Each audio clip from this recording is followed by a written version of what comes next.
Tribe TV Bangla আর জেলার খবরে আজ আমাদের আলোচনা বনগাঁ লোকসভা কেন্দ্র নিয়ে। আপনাদের সাথে রয়েছে আমি অনন্যা, আমার সঙ্গে রয়েছে আমার সহকর্মী সত্যজিৎ। বাংলায় যে 42টি লোকসভা আসন, তার মধ্যে এই মুহূর্তে অন্যতম চর্চিত একটি আসন হলো বনগাঁ লোকসভা কেন্দ্র। বনগাঁ লোকসভা কেন্দ্রের বিদায়ী সাংসদ তথা কেন্দ্রীয় মন্ত্রী শান্তনু ঠাকুরকে এবারও বনগাঁ থেকেই প্রার্থী করেছে বিজেপি। বর্তমানে এখানকার সাংসদ ঠাকুরনগরের ঠাকুর বাড়ির অন্যতম গুরুত্বপূর্ণ সদস্য শান্তনু ঠাকুর।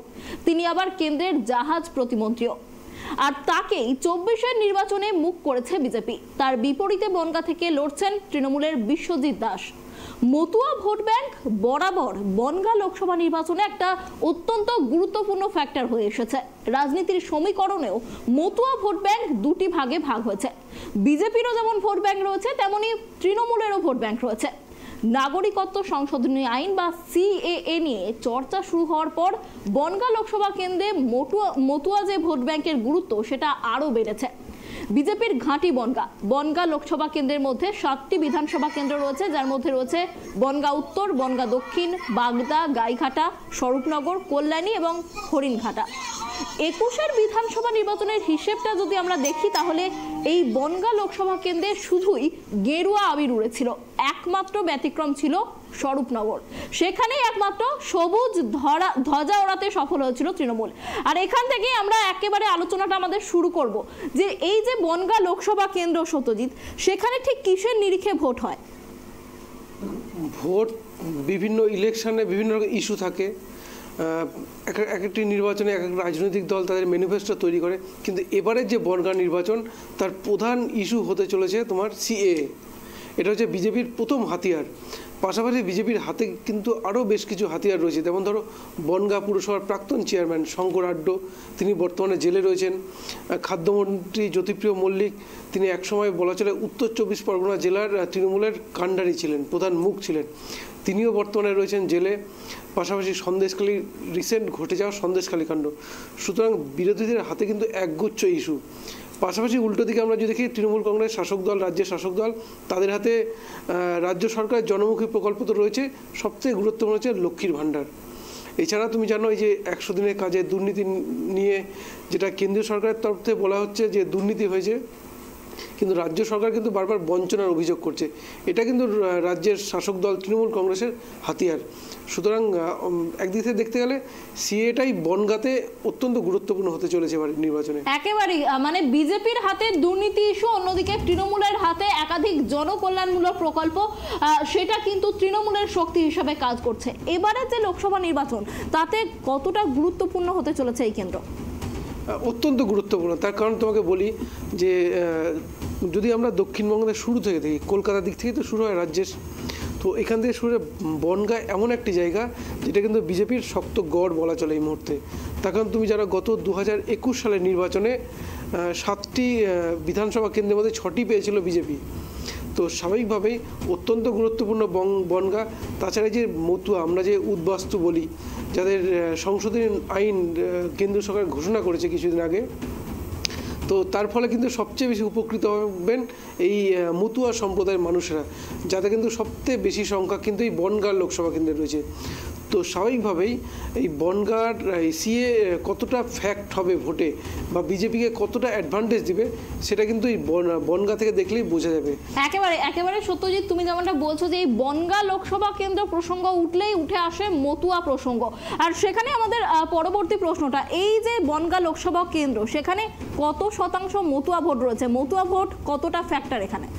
মতুয়া ভোট অত্যন্ত গুরুত্বপূর্ণ। তার মানে আমি বলি, এই যে বনগাঁর যে ঠাকুর বাড়ি, ঠাকুর পরিবার, আমরা জানি তোমার এই যদি শান্তনু ঠাকুর বর্তমানে বিজেপি নেতা, মানে একটা কথা বলে না, রাজনীতি হচ্ছে সম্ভাবনার শিল্প।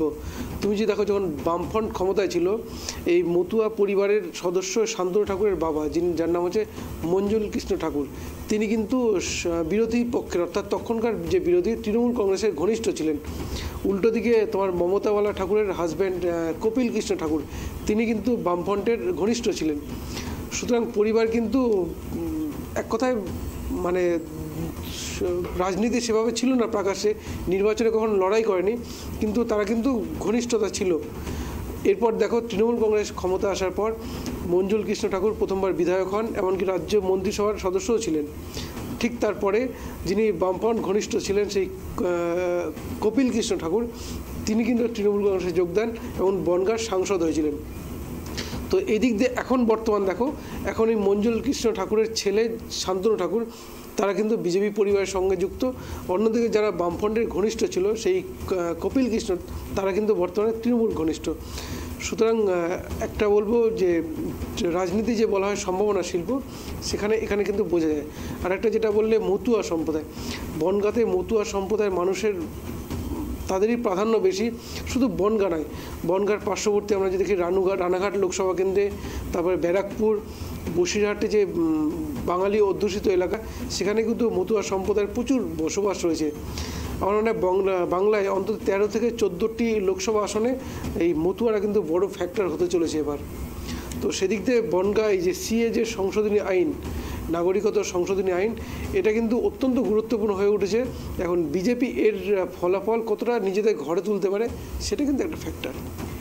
এই যে তুমি সিএ প্রসঙ্গটা নিয়ে এলে, যে মতুয়া সম্প্রদায়ের ক্ষেত্রে সিএ অনেকটাই গুরুত্বপূর্ণ ফ্যাক্টর। এখানে মমতা বালা ঠাকুর যেমনটা বলেছেন যে 32% মতুয়া ভোট রয়েছে, অন্যদিকে শান্তনু ঠাকুর তিনি বলছেন যে 42% মতুয়া ভোট। অর্থাৎ মতুয়া ভোট কিন্তু একটা ডিসিশন মেকিং এর জায়গা তৈরি করে দেয়। মতুয়া এবং ঠাকুরবাড়ি এই দুটো বিষয় ওতপ্রোতভাবে জড়িত। সেখানে সিএএ এই লোকসভা নির্বাচনের আগে অত্যন্ত একটা বিতর্কের জায়গা সৃষ্টি করেছে। কেউ কেউ বলছেন যে সিএএ বিজেপির ফলে যেতে পারে, আবার কেউ কেউ বলছে যে তৃণমূলের ফলে যেতে পারে। কাদের ফলে এই সিএএ ভোটটাকে নিয়ে যাবে বলে মনে করছে? না দেখো, এই সিএএ নিয়ে সবচেয়ে বেশি মুখর ছিলেন কিন্তু শান্তনু ঠাকুর। তিনি কিন্তু এমনকি কেন্দ্রে মন্ত্রিসভার বিরুদ্ধে, বিজেপির বিরুদ্ধে বারবার কিন্তু সরব হচ্ছিলেন। তো এক কথায় বলা চাপ সৃষ্টি করা, সেটা কিন্তু শান্তনু ঠাকুর দীর্ঘদিন থেকে করে আসছিলেন, যার ফলে কেন্দ্র সরকার ঘোষণা করেছে সিএ। এবার এই ঘোষণার ফল অ্যাডভান্টেজটা কিন্তু বিজেপির ঘরেই যাওয়ার সম্ভাবনা বেশি। আরেকটা কথা বলবো যে বাংলার রাজনীতিতে এই যে সিএ নিয়ে সব থেকে বেশি সমস্যায় ফেলবে তৃণমূল কংগ্রেসকে। কারণ তুমি জানো যে সিএ এর বিরোধিতা তৃণমূল করে এসছে, আগেও করেছে, এখনও করছে। এই সিএ নিয়ে যদি অতিরিক্ত বিরোধিতা করতে যায়, তো সেখানে কিন্তু মতুয়া ভোট ব্যাংক কিন্তু তৃণমূলের পক্ষে যেগুলো রয়েছে সেগুলো কিন্তু হারানোর সম্ভাবনা রয়েছে। কারণ একটা বলবো যে তৃণমূলের ভাষণে অনেক সময় দেবে সিএ এবং এনআরসিকে গুলিয়ে ফেলার কিন্তু একটা প্রবণতা বারবার দেখা যায়। সুতরাং এটা নিয়ে যদি সিএর বিরোধিতা করে, তাহলে তৃণমূলের যেটা সলিড ভোট ব্যাংক আমরা যে বলি সংখ্যালঘু, তো এটার দিকে তাকিয়ে তৃণমূল যদি সিএর বেশি বিরোধিতা করে ঠাকুরনগরে দাঁড়িয়ে, বনগাঁয় দাঁড়িয়ে, তাহলে কিন্তু মতুয়া ভোট ব্যাংকে কিন্তু ফাটল ধরতে বাধ্য।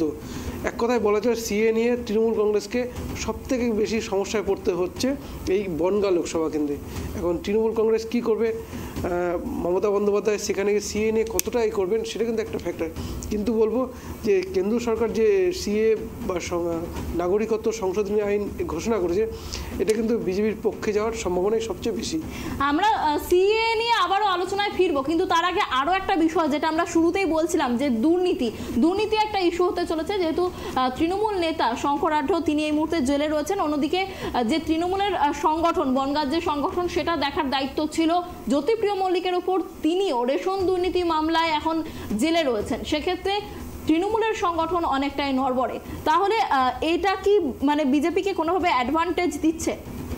না, অ্যাডভান্টেজ অনেকটাই দেবে। তার কারণ তোমাকে বলি যে তৃণমূল কংগ্রেসের এই উত্তর 24 পরগনার সংগঠন কিন্তু পুরোটাই নিজের হাতে তৈরি করেছিলেন জ্যোতিপ্রিয় মল্লিক, তার হাতেই এই সংগঠন তৈরি। সুতরাং এক কথায় বলা চলে উত্তর 24 পরগনার তৃণমূলের অভিভাবক যদি বলা হয়, সেটা কিন্তু এই জ্যোতিপ্রিয় মল্লিকই ছিলেন। তিনি বর্তমানে রয়েছেন জেলে। রেশন দুর্নীতি, তুমি জানো রেশন দুর্নীতি এই যে এটা কিন্তু বিরোধীদের হাতিয়ার হতে চলেছে। পাশাপাশি যে শঙ্কর আঢ্য বনগাঁ পুরসভার প্রাক্তন চেয়ারম্যান, তিনিও জেলে রয়েছেন। উল্টো দিকে যে সন্দেশখালী তুমি জানো এই শেখ শাহজাহানের নামটা কিন্তু জ্যোতিপ্রিয় মল্লিকের মাধ্যম দিয়ে এসেছিল, কারণ তিনি তার মেয়ের মাধ্যমে একটা চিঠি লিখেছিলেন। সেটা ফাঁস হয়ে যাওয়ার পরেই কিন্তু ইডি শেখ শাহজাহানের বাড়িতে রেড করে। সুতরাং এক কথায় বলা যায় দুর্নীতি কিন্তু বিরোধীদের হাতে ব্যাপক অস্ত্র তুলে দিয়েছে এই উত্তর 24 পরগনায়। আর যেহেতু অভিভাবকহীন বলা চলে, কারণ যিনি নিজের হাতে তৈরি করেছেন জেলার সংগঠনটা, সেই জ্যোতিপ্রিয় মল্লিক জেলে থাকাতে তৃণমূল কংগ্রেস তার প্রার্থীও দেখো, প্রার্থীর দিক থেকে যদি আমরা দেখি সেখানে কিন্তু অনেকটা নড়বড়ে, কারণ গতবার এখানে লড়াই করেছিলেন মমতা বালা ঠাকুর, তিনিও ঠাকুর পরিবারের, কিন্তু সেখানে আবার প্রার্থী বিশ্বজিৎ দাস। তো এই যে একটা কোথায় অভিভাবকহীন হয়ে ওঠা, কারণ 2021-এ আমরা যে নির্বাচন দেখি, তো সেখানে উত্তর 24 পরগনায় যারা তৃণমূলকে লিড করছিলেন তাদের মধ্যে কিন্তু বিশ্বজিৎ দাস পড়েন না, কারণ 2021-এ তিনি কিন্তু বিজেপির টিকিটে লড়াই করেছিলেন। এবার তারপর সেখান থেকে দলে এসে লোকসভা নির্বাচনের টিকিট পাওয়া যারা রয়েছেন জেলার নেতৃত্ব, তারা কতটা সমর্থন দেবেন, এটা কিন্তু যথেষ্ট ভোগাবে তৃণমূল কংগ্রেসে এই বনগাঁ লোকসভা কেন্দ্রে। একদমই সত্যজিৎ, তুমি যেমনটা বললে সিএ বিতর্কিত ইস্যু হতে পারে, সেই সিএ এর ভোট তৃণমূলের দিকে যাবে না বিজেপির দিকে যাবে সেটা কিন্তু ভবিষ্যৎ বলবে, কিন্তু এই মুহূর্তে বিজেপির হাতে যে তুরুপের তাসটা রয়েছে সেটা হচ্ছে দুর্নীতি। এই যে বনগাঁ সাংগঠনিক জেলার দায়িত্বে যিনি ছিলেন জ্যোতিপ্রিয় মল্লিক, অত্যন্ত একটা হেভিওয়েট নেতা তৃণমূল কংগ্রেসের, তিনি এখন রেশন দুর্নীতি মামলায় জেলে রয়েছেন। আর সেই জ্যোতিপ্রিয় মল্লিকের সূত্র ধরেই উঠে এসেছিল শেখ শাহজাহানের নাম, যার সঙ্গে জড়িয়ে গিয়েছে সন্দেশখালীও। অর্থাৎ সন্দেশখালী রাজ্য রাজনীতিতে একটা বিশাল ইস্যু হয়েছিল এবং একেবারে একটা যোগসূত্র থেকে যাচ্ছে সন্দেশখালী, জ্যোতিপ্রিয় মল্লিক, বনগাঁ, শেখ শাহজাহান। সেক্ষেত্রে বিজেপির হাতে কিন্তু একটা অন্যতম বাজি, একটা তুরুপের তাস তৃণমূলের দুর্নীতি। তৃণমূলের দুর্নীতি ইস্যু বারবার করে উঠে আসছে। আর পাশাপাশি যে বিষয়টা সত্যজিৎ তুমি বললে যে বিশ্বজিৎ দাস এই গত দুবার 2014 এবং 2019 আমরা যদি দেখি সেখানে ঠাকুর পরিবার থেকেই কিন্তু প্রার্থী করেছিল তৃণমূল কংগ্রেস, আর এই প্রথম ঠাকুর বাড়ির বাইরে গিয়ে বিশ্বজিৎ দাসকে প্রার্থী করা হয়েছে, যিনি 2021-এ বিজেপির টিকিটে লড়ে বিধায়ক হয়েছিলেন বাগদা থেকে। যদিও পরবর্তীকালে তিনি তৃণমূল কংগ্রেসে যোগদান করেন এবং তিনি এখন পুরোদস্তুর তৃণমূল নেতা আমরা বলতে পারি। আর এবার তৃণমূলের হয়ে তিনি লড়াই করছেন লোকসভা নির্বাচনে। কতটা লড়াই দিতে পারবেন এই ঠাকুর বাড়ির বাইরের প্রার্থী হয়ে? না, এখানে বিশেষ করে বিশ্বজিৎ দাসকে প্রার্থী করাতে বিজেপির অনেকটা সুবিধা হলো।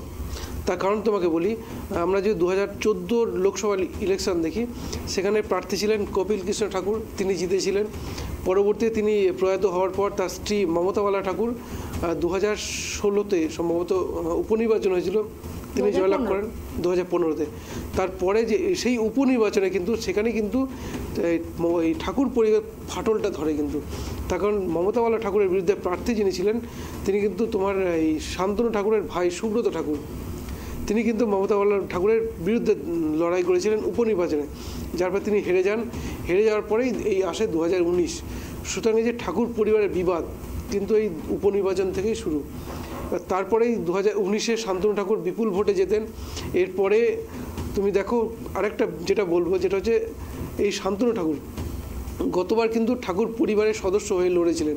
এবার দেখো ঠাকুর পরিবারের তার সাথে তো রয়েছে, পাশাপাশি শান্তনু ঠাকুর কিন্তু একজন কেন্দ্রীয় মন্ত্রী, প্রাক্তন কেন্দ্রীয় মন্ত্রী। এটা কিন্তু শান্তনু ঠাকুরের কাছে অনেকটা অ্যাডভান্টেজ, মানে এক কথায় বলা চলে একজন বড় নেতা, একজন কেন্দ্রীয় মন্ত্রী, মানে তার তো অনেকটা গুরুত্ব। সেই গুরুত্বটা নিয়ে কিন্তু শান্তনু ঠাকুর এবার লড়াইয়ে নামছেন। উল্টো দিকে যে মতুয়া সম্প্রদায়ের পরিবারের কেউ নেই, মমতা বালা ঠাকুর তিনি রাজ্যসভার সাংসদ হয়েছেন। বিশ্বজিৎ দাস, তুমি জানো বিশ্বজিৎ দাস 2021-এ বিজেপির টিকিটে জিতে লড়াই করেছিলেন, বাগদা থেকে জিতেছিলেন। ঠিক তার পরপরই তৃণমূলে যোগদান করেন এবং তারপরেই জ্যোতিপ্রিয় মল্লিক জেলে যাওয়ার পর বিশ্বজিৎ দাসকে কিন্তু সাংগঠনিক দায়িত্ব দেওয়া হয়েছে এই উত্তর 24 পরগনা জেলায়। সেখানে কিন্তু একটা গোষ্ঠী কোন্দল কিন্তু মাথাচাড়া দেওয়ার কিন্তু যথেষ্ট সম্ভাবনা রয়েছে। তখন দেখো 2021-এ যারা লড়াই করেছিলেন তার মধ্যে বিশ্বজিৎ দাস ছিলেন না, তিনি তখন ছিলেন বিজেপিতে, উল্টো দিকে ছিলেন।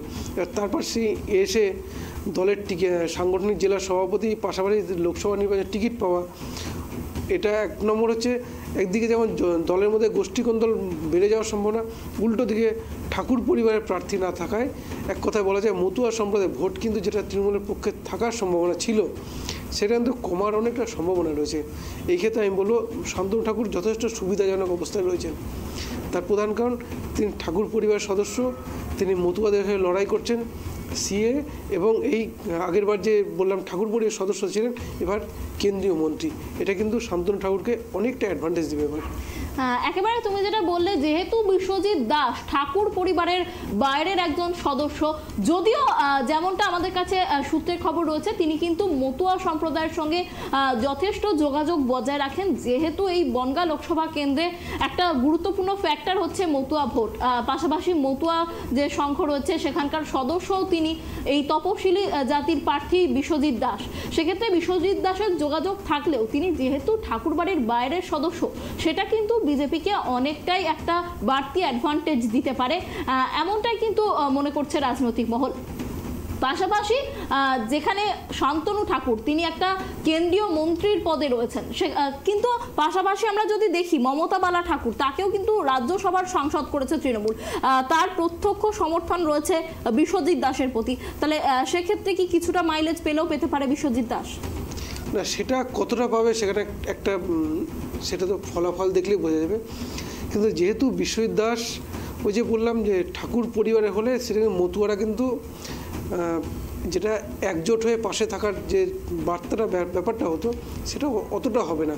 হয়তো সমর্থন পাবেন, একবারে পাবেন না তা নয়, কারণ মমতা বালা ঠাকুর তিনি সমর্থন জানিয়েছেন, তার সমর্থক যারা রয়েছে।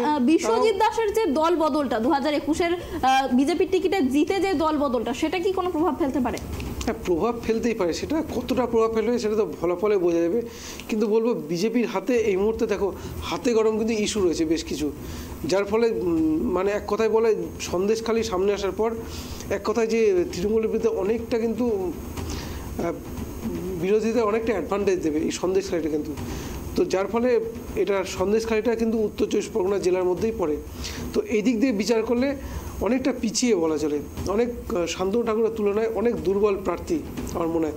যদিও তুমি যদি দেখো রাজনৈতিক অভিজ্ঞতার দিক থেকে বিশ্বজিৎ দাস কিন্তু এর আগেও বিধায়ক হয়েছেন তৃণমূলের টিকিটে, তিনি দীর্ঘদিন ধরে রাজনীতি করছেন, তৃণমূলের বিধায়ক ছিলেন, পরবর্তী বিজেপিতে আসেন। কিন্তু যেহেতু সিএটা একটা বড় ইস্যু হতে চলেছে, সেদিক দিয়ে বলবো অনেকটা এগিয়ে থাকবেন শান্তনু ঠাকুর। আমরা একবার 2019-এর লোকসভা ভোটের ফলাফলটা দেখব।